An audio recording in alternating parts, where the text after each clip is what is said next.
Hi, everybody. My name is Alexis Boylan. I am the Director of Academic Affairs at the University of Connecticut's Humanities Institute. And it is my very great pleasure today to be interviewing Valerie Hegarty. And I'm going to let you, Valerie, introduce yourself. I think it's like better if I like it. I find it interesting what people choose to say about themselves. So I'll sort of let you introduce yourself. I'll just say that I'm very excited to have the conversation today, and I think it should be really interesting. As I said, this is part of the programming and sort of pre-conversation that we're having around the exhibition, Seeing Truth. And I did want to note that this exhibition and the programming that has gone along with it has been generously funded by the Luce Foundation, and also supported, of course, by the Humanities Institute and the Office of the Provost at the University of Connecticut. So with that, Valerie, do you want to tell everybody who you are? Sure. Thanks, Alexis. I'm Valerie Hegarty. I'm a visual artist. I work within the traditions of sculpture, painting, and installation, and sometimes all three at once. And I work between New York City and the Catskills. And my work very generally deals with memory, history, and place. As I said, I'd like people to sort of introduce themselves because I'm always fascinated at well, first of all, what artists call themselves, because I do think that now there's all of this sort of other vocabulary and, artist maker, and also do people add the word sort of visual and sort of what is your medium and all that sort of thing. So, and I do think that one of the nice things about technology is the ability to sort of allow people to sort of self-define in ways that I think historically, and we're going to get to this idea of truth and memory and that sort of thing, sort of what is the truth of who you are when you have to introduce yourself. So I'm going to start off with the first question. Your art seems in constant conversation with art of the past. Can you talk about your relationship to history and memory and how that impacts your visual production? Yeah, it's an interesting question. I mean, I think a lot of my work is drawing from early American paintings and sculpture. A lot of like Bierstadt landscapes, Thomas Moran, like of the Grand Canyon, the Hudson River School. And it didn't start out as wanting to make some sort of political statement about the times or the environment today. I was drawn to those images because in the house I grew up in, we had knockoffs of what looked to be early American landscape painting. And so those are just like imprinted on me. My grandparents are from Ireland and Italy, but growing up, we didn't have any imagery from those countries. It was all these landscapes or maritime works that you would.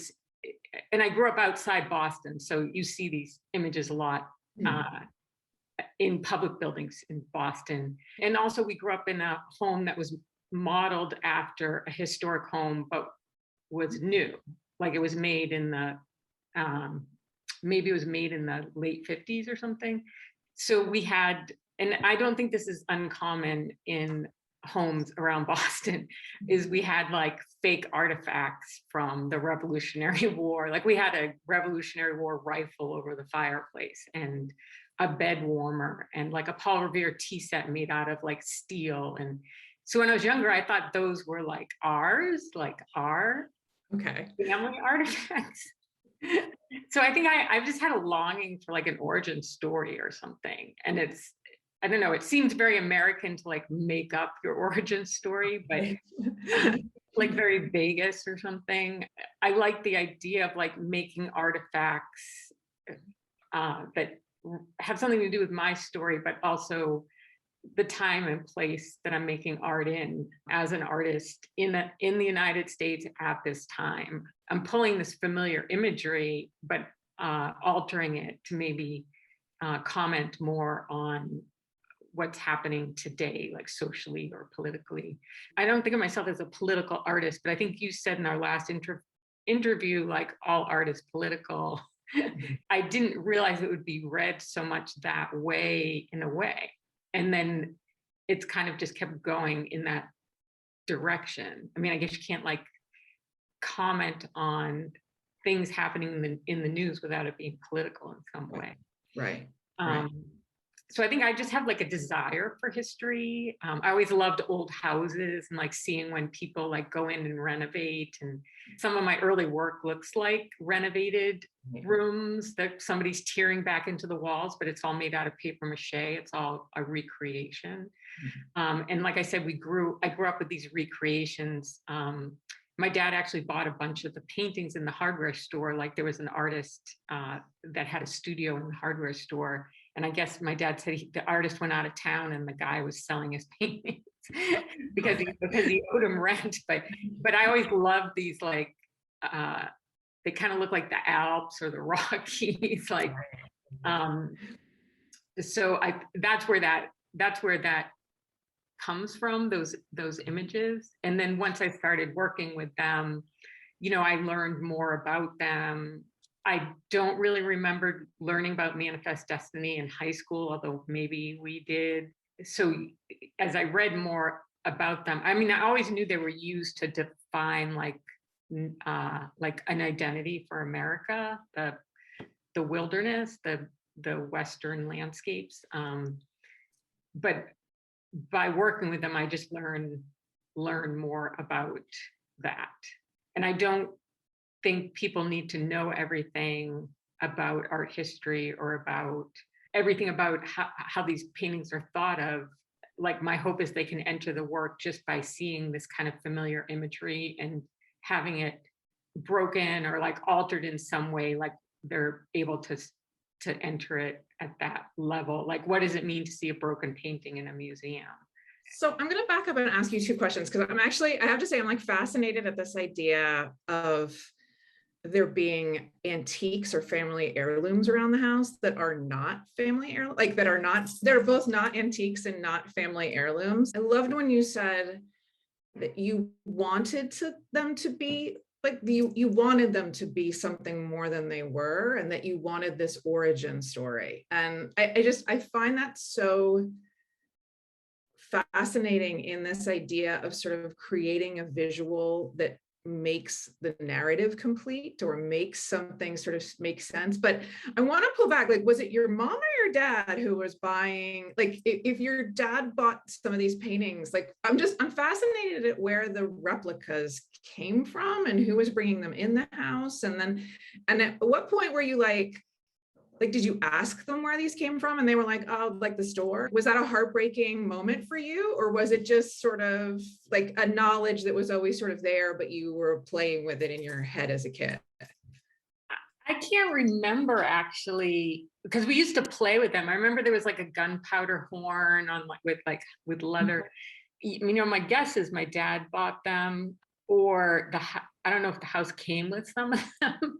Amazing, but right. I do remember, like, we had like an addition put on, and there were these big, huge beams in the ceiling that looked like big old beam. Yeah, and I remember my dad being like, that's actually like 5-piece boards, like put together and sanded, and look what a great job they did. You can't even tell. I just remember being like, yeah, that is cool, like.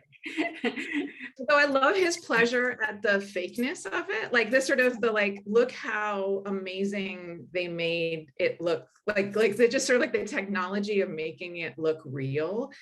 I mean, I also think it's charming that he's sort of like encouraging you early, like before you maybe even conceived of yourself as an artist, like, this is how you make things, like materiality, of objects. Yeah, he was always like, he's still alive, but he's always like fixing things, and like his workshop is like insane. I'll have to send you a picture, but he's really works with all kinds of materials just to fix things around the house. Right.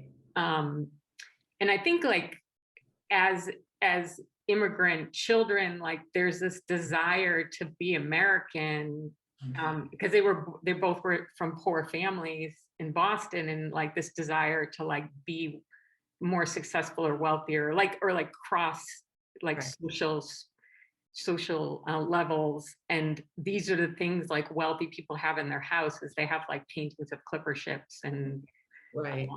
It's very analogous to, in many ways, the way that those Hudson River schools paintings initially found so much appeal, because again, it was about sort of bonding together people who might have come from different classes and different ethnic backgrounds, and sort of creating this manufactured vision of cohesiveness, of an Americanness, like that this all fits together, this all makes sense. This, that even though the country is so, was getting increasingly large, like there's a way in which there's a sort of a visual connection between all of these places. So it's actually very, it's fitting that your parents would, in sort of trying, like in adopting many of those same sort of desires, use this as their visual vocabulary.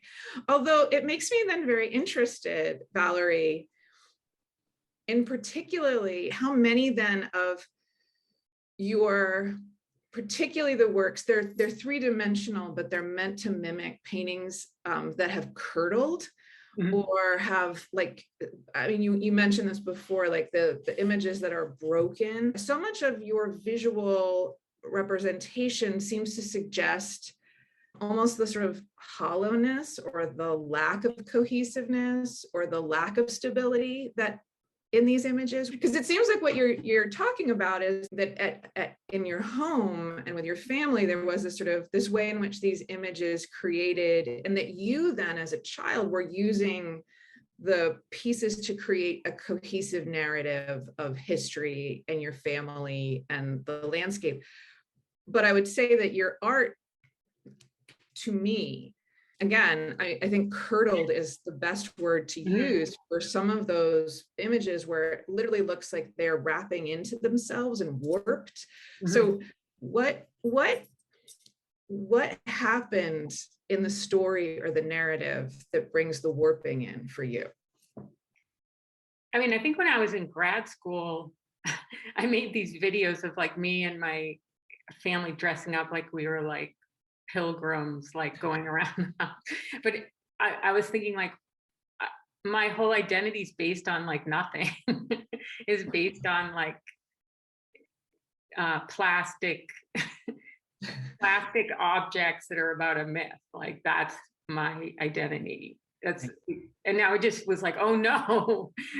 Sort of had this panic about it. I mean, I guess I want to, with the warping, like I've been thinking a lot about funhouse mirrors lately. Like, is the image skewed, or is how we're looking at it skewed? We're just reflecting each other. Part of the warping too, I think about like when an artist makes a failed drawing, they crumple it and throw it away. So I'm thinking about like this giant hand like crumpling. Nature's supposed to be in the image of God, but God's like, this is a failure, and like crumpling it up to toss in the trash. It's an epically devastating commentary on the United States and ways in which 19th century visual artists attempted to create this idea of an America, which is really, you get into this in your, I mean, this is really a conversation about whiteness and the way in which there is whiteness permeates that landscape and then perhaps curdles it, that there's something there that feels inauthentic. I'm interested. Inauthentic to me as like a white person, so somebody of color has got to have that reaction to a whole other degree. Right. It brings to mind an artist like Robert Duncanson, a 19th century African-American artist who fully embraced a kind of Hudson River style visual vocabulary, made these absolutely epic and beautiful images. But there's always this sort of conflict about sort of what is his racial positioning. I mean, he felt this during his own time period. How much of landscapes then is somehow a commentary on person and racial positioning and citizenship and belonging. But that actually makes me want to pivot to this other idea, because gallery spaces and indeed museums, it seems like function as this really crucial part of both so much of your work plays with this idea of what we're supposed to be looking at in a museum or what we're supposed to be protecting in a museum. But also so much of your work seems to be pulled from the sort of vocabularies of preciousness and importance and canon making that museums do. So I guess I was sort of wondering if you could speak a little bit, and this is sort of pulling us back to the Seeing Truth exhibition and ideas that we're playing with. What is your relationship sort of to museums? Both as I think as an artist, your relationship to museums is always fraught, right? Because you need them, but you're also a visitor. You're also a person who goes to museums. That's how we interface with work. But so on the one hand, museums are where we go to see both art of the past and art of the present. And on the other hand, these locations have always been and are increasingly understood as centers of mythology, of racism, of classism, of homophobia, like ableism, all of that, but also of like disinformation, right? Like this idea that museums are creating this vision of this is the most important art, or this is the story of this or that. And, science museums and historical museums do the same sort of teaching. And increasingly, those teachings have been suggested to have been massive disinformation sort of distribution centers, right? Like that you go in and you learn a story that is false, that is only half told. Yeah.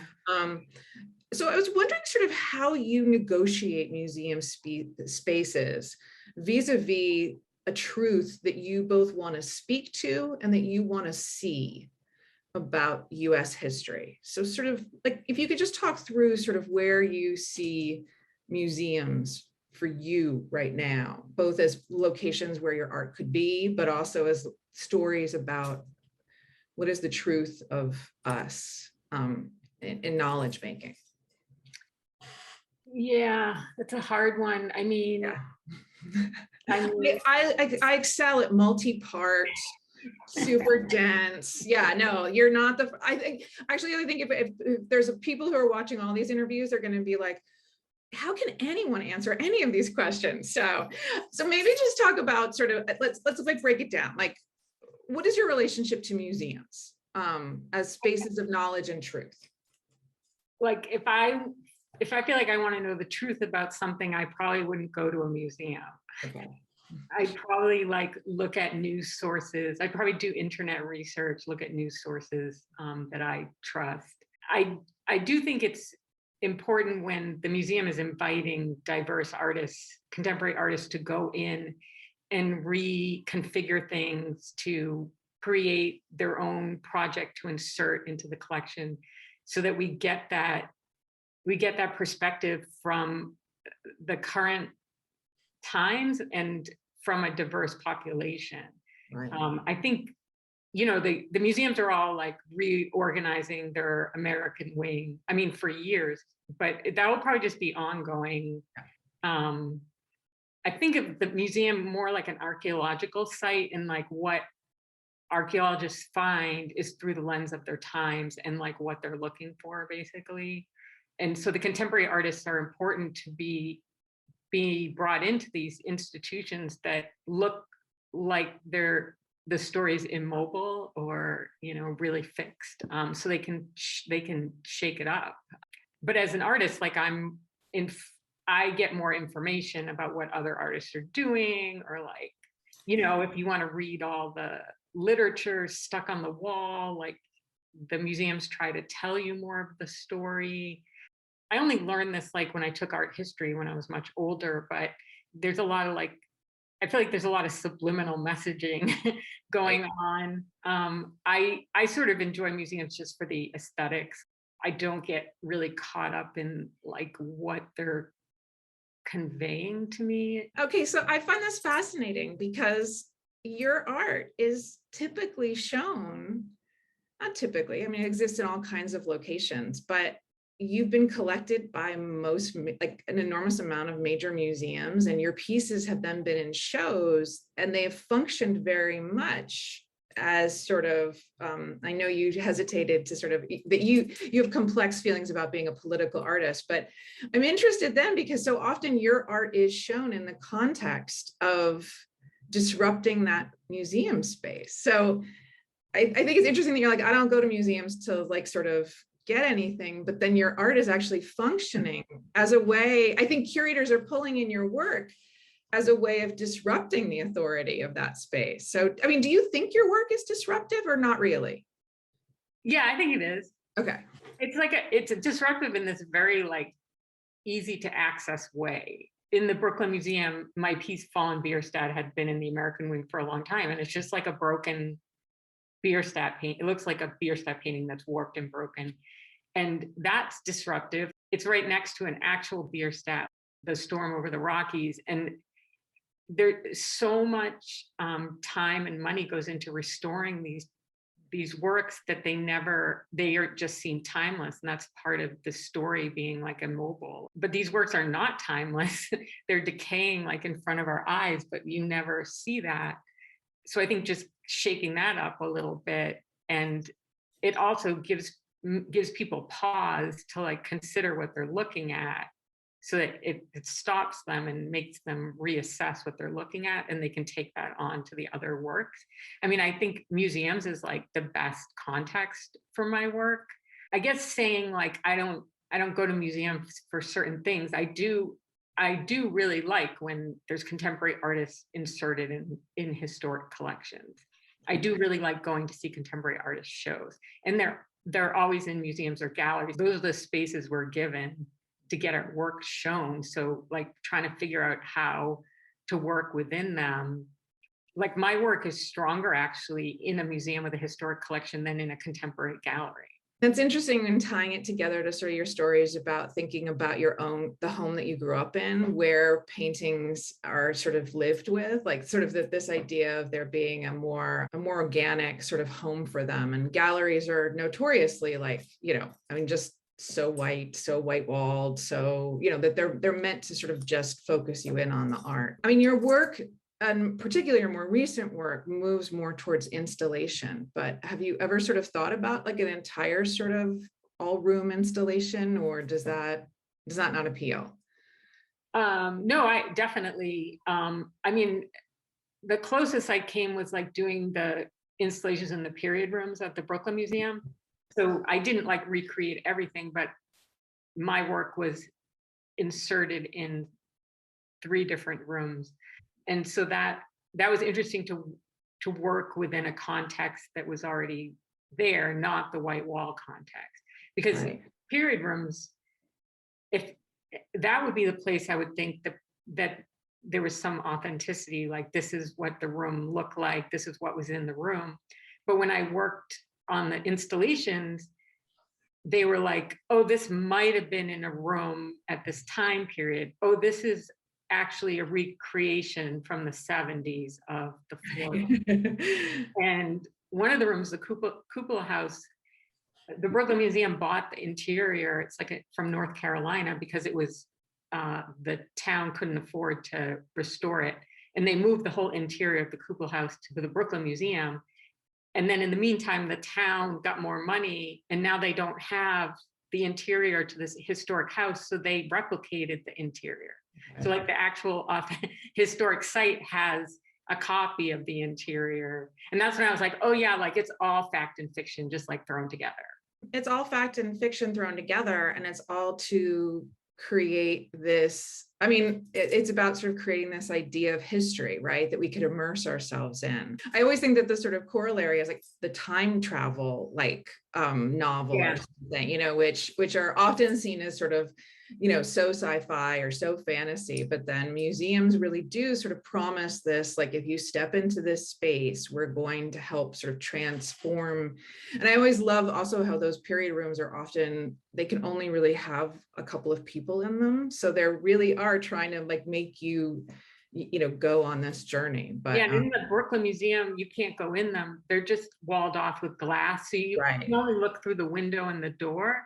So it really controls your viewpoint, but you get that feeling it is like a time capsule. Right. And when I did my installations, I asked the art deck curator, like, did you get any like hate mail about my project? And he said no more than usual. And I was like, well, what's your usual hate mail about the period rooms? And he's like, it's the same people every time. They hate if we change them. Oh, right. They want it to be the same every time they come. Right. And I thought that was really interesting. The Seeing Truth exhibition is working so much with the American Natural History Museum. And I think that they find the same, like that those dioramas are like, they can't change the, like those are, and when they have changed them, I mean, most recently they tried to change one, the indigenous peoples, and, to put more information and to make it, to make it not so racist and make it more actual information about tribes, and what information was fact and what information was perhaps misunderstandings. But they got a lot of hate mail about that too. I mean, there's a lot of controversy about that, sort of the, like, should you just tear it all down? Should you try to reconstruct it? But it's, I mean, of course, like sort of like the squid and the whale, like they, like that's a total fantasy sort of scenario. I mean, they think they've seen, suckers on whales, and they've seen, ingested, but I mean, I think that I feel like sometimes like all of New York would shut down if they did anything to that diorama, just because it's definitely so fundamental to, I mean, there's a whole movie about it and all kinds of literary allusions. And like, it's just, that these things become part of other histories that then, then they have their own fragility and preciousness attached to them. Yeah, there's a lot of like nostalgia around those. Yeah. That are of course made to theoretically be this sort of factual, like that are sort of meant to be these sort of knowledge conveyors. But along these lines, I was wondering if you could actually talk about your piece, the Silver Skeleton series, Full Skeleton from 2019. I was interested in how the work came about, and I know you're gonna prickle at this, but sort of what truth are you speaking to in that piece? No prickling. Okay. So the Silver Skeleton came about because the Winterthur Museum, which is a DuPont mansion with like over 100 period rooms, all American. He collected all American objects. I met the curator, Stephanie Delamere, and she invited me to come to the museum, and they showed me around and to do some sort of project like responding to the museum. And the museum is overflowing with decorative arts. They have a huge ceramic and glass and silver collection. And I had been thinking about this previously, just the materials being used in the artworks, and thought this was like a good opportunity to do something about silver.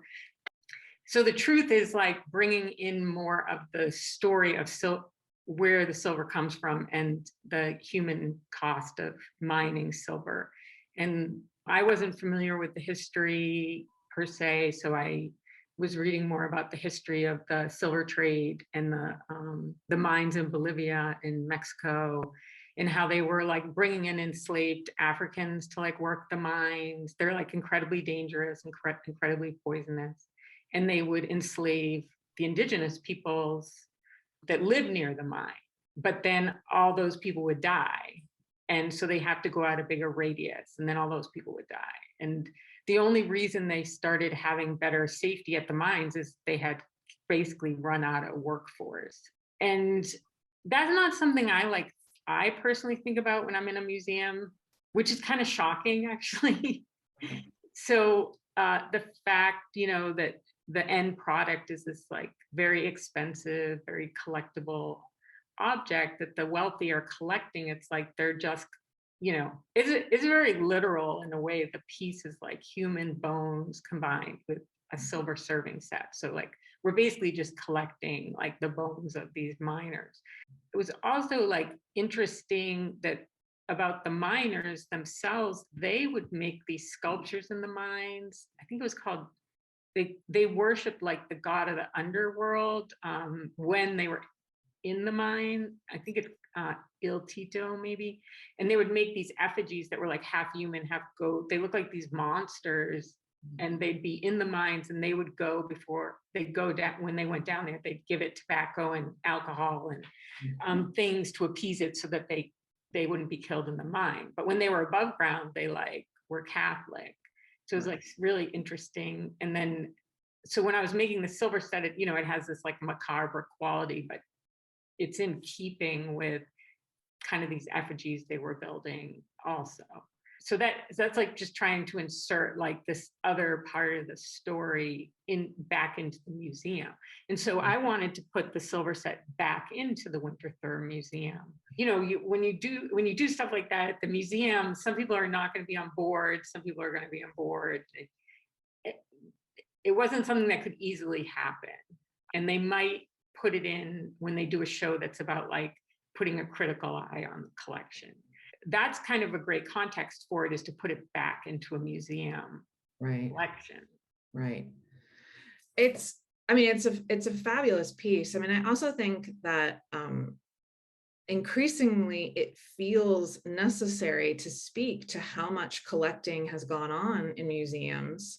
You know, I think that natural history museums, of course, get and anthropological museums rightfully bear more of the sort of brunt of this dialogue, but as spaces that are essentially masking genocide and masking it on this whole sort of like an aesthetic level and as a knowledge making level, like that, you know, let us not look at this aspect, let us look at what is important on this aspect. And I think that what I love so much about the Silver Skeleton series is it's sort of, I mean, it is this very visceral piece that is sort of saying, like, when you look at silver, what you are looking at is death. Like that is, and you can pretty it up and you can make it. And again, I think the other thing that you do in that piece that I find so disruptive, I'll just use that word again, is then reminding us how often silver then is like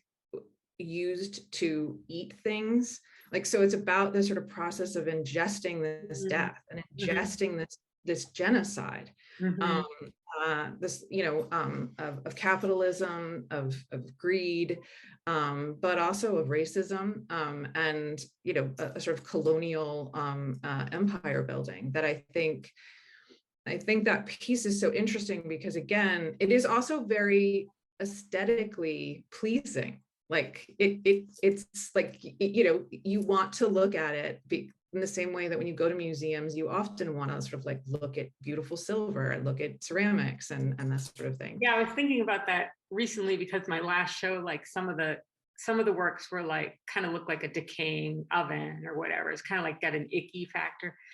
And I was thinking like of the work I've been making recently is like really leaning on like the romanticism to draw you into the story, because that's why we love, or if we love these paintings, there's like this very romantic quality to them.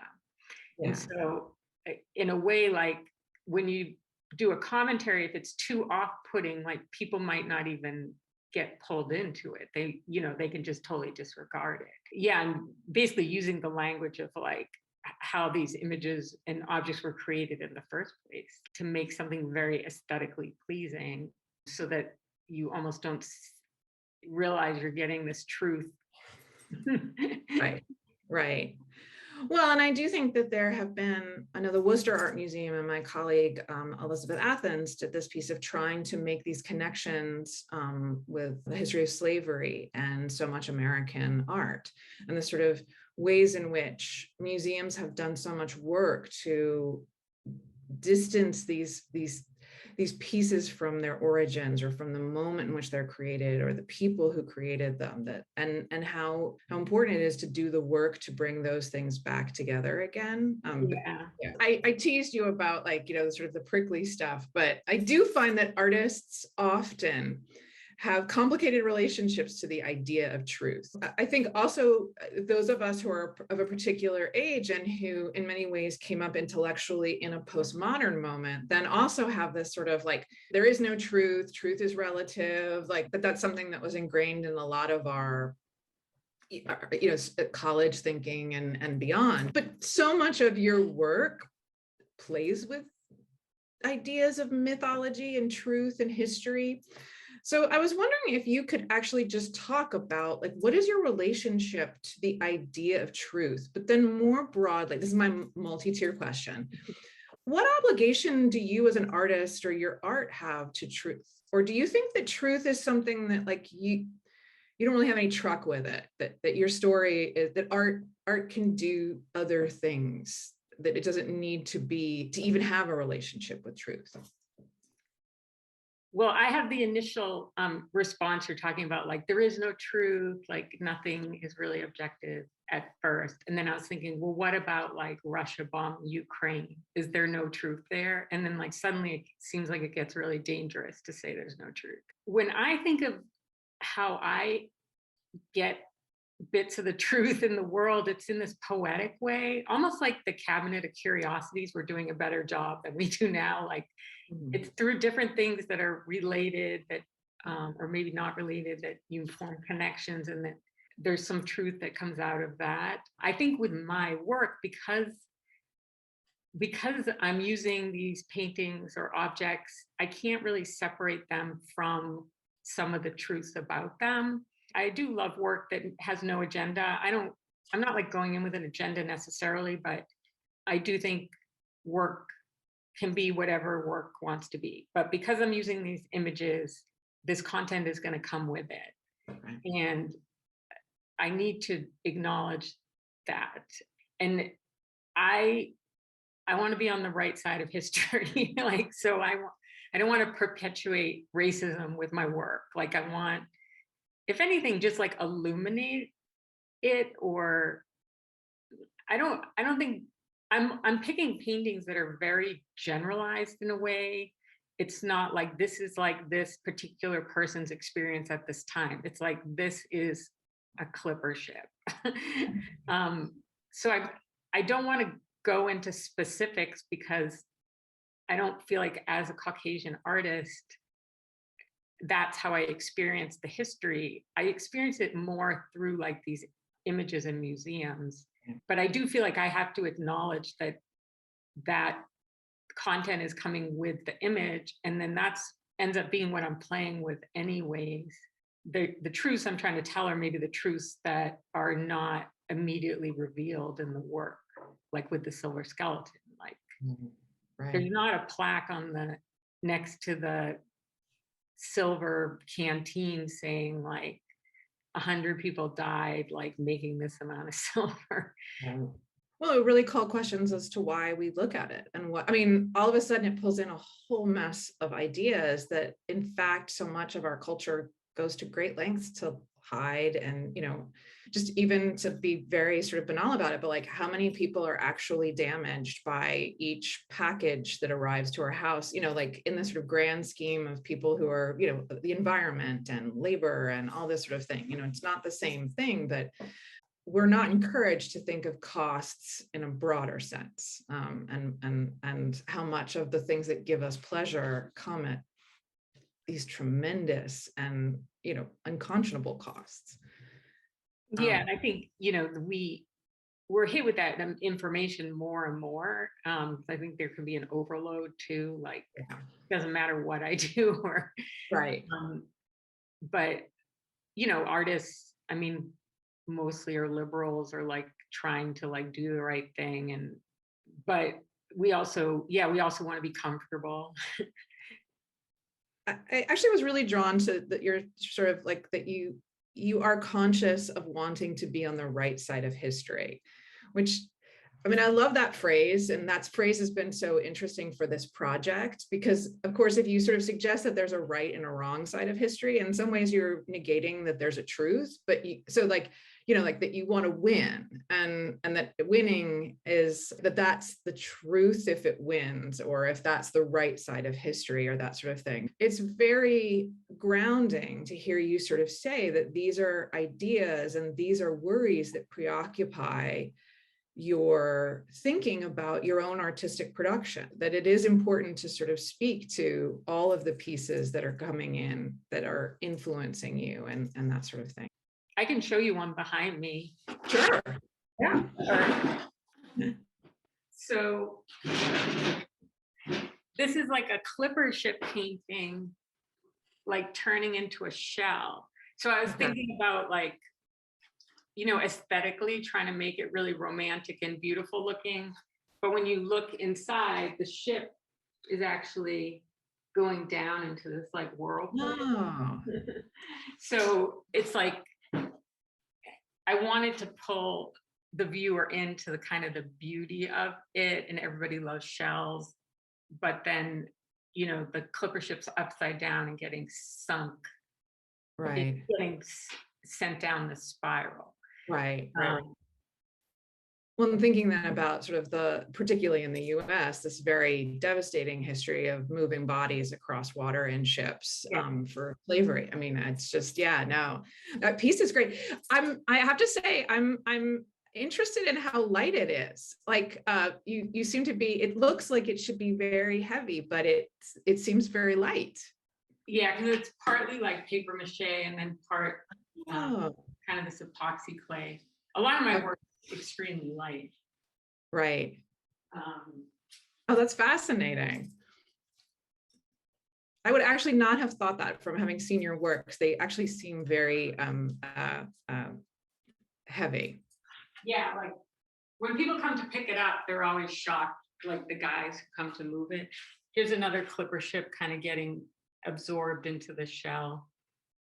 I love the barnacles on it too. I think that's such a, like, the sort of idea of the aging. Oh, that's fantastic. Well, again, like almost like trying to make something that looks like an artifact. Right, right. What I like about those pieces too is that in some ways, because of the shells, they have this, they exist in this sort of liminal, they could be in a natural history museum, they could be in an art museum, and sort of pointing out how the spaces even between those designations are very artificial, that objects always exist in this sort of liminal state, and then we feel the need to define them and place them and put them in sort of trajectories of knowledge and history. Yeah, it's true. Because I was like, oh, where would be a great place to show these? And so it's like, oh, would it be the Natural History Museum? Would it be like the Met? One of the questions we are asking everybody to speak to for this project is one of the instigator items that I want to say instigated you or provoked you. So did anything strike your fancy or make you mad or draw you in? I was immediately drawn in by the Henry Moore sculpture that looks like a shell. So that the objects, there's like a real shell, and then there's this little, it might be bronze. Mm-hmm. It doesn't look very big. At first, I thought it was a horn, like that from an indigenous mm-hmm. people, like sometimes they make the horns out of the seashells, and it looks like some kind of indigenous artifact. But it's actually titled, let's see, Standing Figure Shell Skirt. So it actually looks like a little woman with a dress. And I just thought it was like a very poetic looking object. And it, because I'm working on these seashells too, it pulled me in. And then I think, you know, because you're talking about truths, it was like, well, is this telling me some sort of truth? I'm just admiring it for its formal qualities. Right. And then I'm like, well, there's a woman and it's being related to nature. So is this perpetuating this, like, women are like nature, so we can like dominate both of them? Did I just get sucked into that? Like, like you can just analyze it in different ways, but I was pulled in because I am working on, in a way, it's like maybe mine are like culture meets the seashell, and this is like nature meets the seashell. I mean, like women meets the seashell. Maybe the colonial narratives are more like male centered. Right. No, it's interesting. I mean, we're still doing research on the piece, but it appears that he did those for an exhibition installation. And so then I clicked and I read that. It was called The Hall of Mollusks and Mankind, which is an amazing title. I know. And it said his piece was put in the center in a vitrine. And it's funny because I was just in this show that traveled, it was last at the Crystal Bridges, but it was called In American Waters, and it was about the history of these maritime paintings. But I think I had one of the only sculptures, which was a painting turning into a shell, and they put it in the middle in a vitrine. And so I thought that was kind of cool. we'll have to go talk to the people at the museum, see if we can maybe get a photograph of the Henry Moore in situ, and maybe get yours. We could do a little comparison side by side, but very cool. All right, well, I'm going to ask you the last question, Valerie. It has been amazing to talk with you. And so in keeping with my hard questions, we're not going to end on like a light note or an easy question. So one of the ways that I've been ending these interviews is asking people to tell me one truth that you know, one thing in the whole world that you know is true, and it's a truth that you feel committed to. And I was wondering then, if after you tell us this truth, what evidence do you have for this truthful statement or this truthful belief that you hold on to? I ran through a lot of things, and I thought, I'm just going to say that Russia's bombing Ukraine. Right. The evidence I have is, I guess, all from the media and news sources that I trust, and then also from my community of artists. Like, I believe it's true because they all believe it's true, and it's being reported from sources I trust. Like, at first I was going to say, like, that I die, and then I'm like, but I don't actually know that. I just thought I'd pick something like that's happening right now that seems important to acknowledge as truth. Right, right. No, I mean, we keep it a really open-ended question because we want people to sort of speak to what they want to do with that idea of truth, and also in your particular moment, what truth is the most important for you to articulate. So yeah. Yeah, that seems like the most important. Yeah. Well, and I think you're also speaking to sort of your role as being somebody who that what it means to personally speak a truth, which I think is really important and interesting too, and certainly something that the whole project keeps sort of pulling back to. But yeah, it's a really interesting project. yeah, I think so. I'm excited for the show to open, and excited for the audience to get to hear about your art and your ideas and that sort of thing. So thank you so much, Valerie. This was amazing. Yes, Thank you for talking. and it was lovely talking with you.